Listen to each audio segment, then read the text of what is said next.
a teoria mais aceita e corroborada com aquilo que nos trouxeram os espíritos, que nos trouxe o espiritismo. 48. Podemos saber a época da aparição do homem e de outros seres vivos na Terra?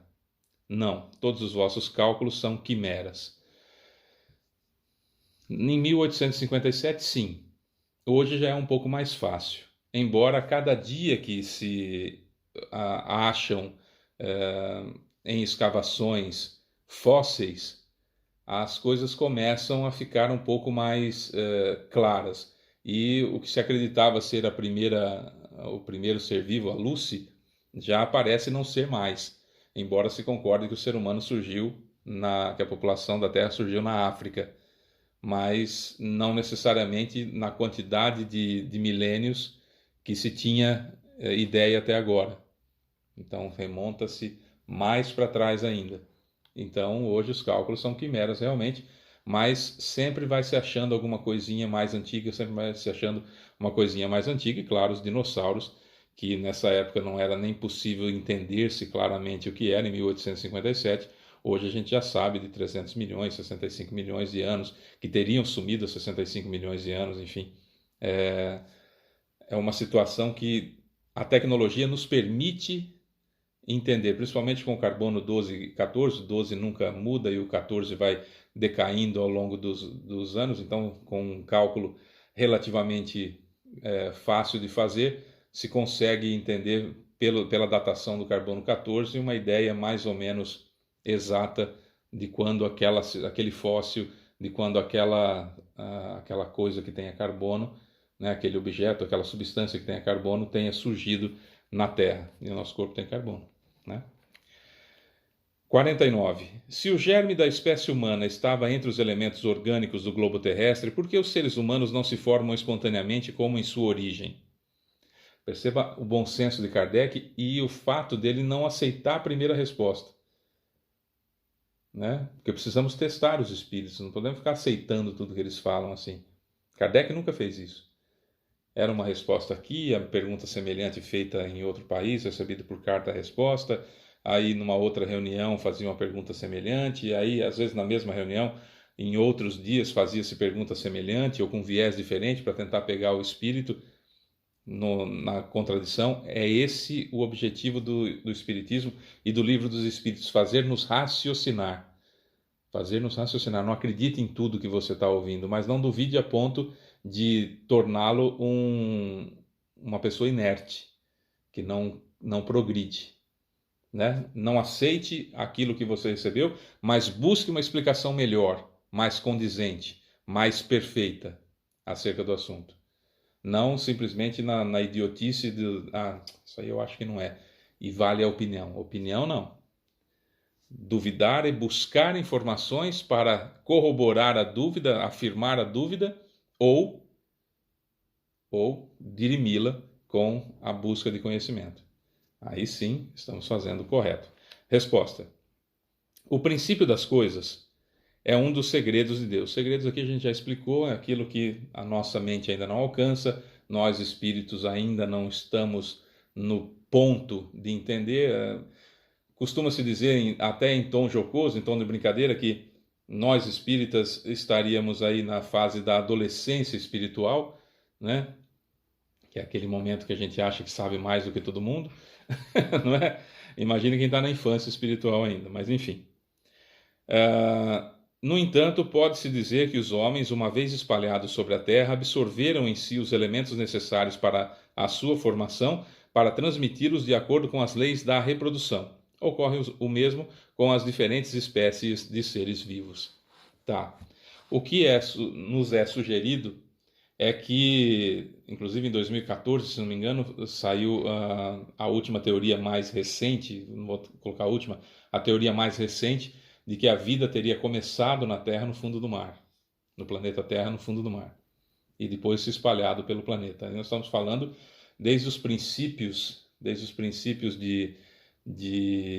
do reino vegetal, né? Do reino vegetal, depois os princípios elementares para o reino animal e, por conseguinte, do reino hominal, que somos nós. A ideia que se tem hoje em 2022 é que é o que nós sabemos. Houve um princípio de criação do princípio inteligente e da matéria, a matéria já subdividida em dois pontos, como o fluido cósmico universal e a matéria densa propriamente dita. Para que haja vida, existe um outro elemento chamado fluido vital, que também é material, porque só não é matéria o princípio inteligente, né? O resto é matéria. O fluido vital e a união do princípio inteligente com o fluido vital no fluido cósmico universal e a matéria, tudo que existe no universo é formado. E a partir de um determinado momento em que o princípio inteligente, junto com demais princípios inteligentes, não individualizados ainda, estagiam no reino mineral, entendendo formação molecular, lei de atração e repulsão, esse princípio inteligente, então, é individualizado e passa às formas rudimentares do reino vegetal, para passar por toda a escala, por absolutamente toda a escala, até poder habitar esse princípio inteligente um ser animal, lá no reino animal do mais rudimentar até o mais complexo, passando pelos mundos, inclusive, para então acontecer algo que foge ao nosso conhecimento, esse princípio inteligente transforma-se em espírito, e aí então eu surjo, eu nasço, eu sou criado como espírito e não terei mais fim. E aí vou galgando a evolução. Esse é o caminho que a gente vai entender um pouquinho mais no vídeo de amanhã, que fala de povoamento da Terra, Adão. A ideia sempre é a progressão do bom senso, a progressão desse ser maravilhoso que nós chamamos de Deus, Alá, Jeová, sei lá, mas que é algo extremamente inteligente, a inteligência suprema do universo, a causa primária de todas as coisas, que criou essa maravilha chamada universo, que criou essa maravilha chamada vida, e para chegar até ele, entender até ele, Jesus veio nos trazer o exemplo na encarnação como Jesus e na terceira revelação como Espírito de verdade, relembrando aquilo que ele disse e trazendo coisas novas que a gente não podia saber ainda. E claro, a corroboração da ciência para transformar tudo isso em inteligível, palpável e pé no chão, para a gente poder ter certeza das coisas. Isso que é mais importante. O Espiritismo faz-nos pensar, incita-nos a raciocinar, a não aceitar tudo de mão beijada. Mas perceba, há uma diferença muito grande entre aceitar apenas a minha opinião e aquilo que eu acho é o que vale e não aquilo que está sendo estudado, e eu não concordar diretamente com aquilo que está sendo estudado, mas esforçar-me suficientemente buscando outras fontes e estudando, pesquisando para chegar à conclusão e saber se a minha negativa está correta ou não. E aí, inteligentemente, se estiver incorreta, mudo de opinião e passo a aceitar aquela situação. É assim que se deve fazer, é assim que os espíritas fazem, é assim que nós fazemos. Não aceitamos tudo de bom grado porque está escrito num livro, ou porque um palestrante falou, ou porque alguém trouxe um vídeo falando. A gente não aceita tudo isso assim, não.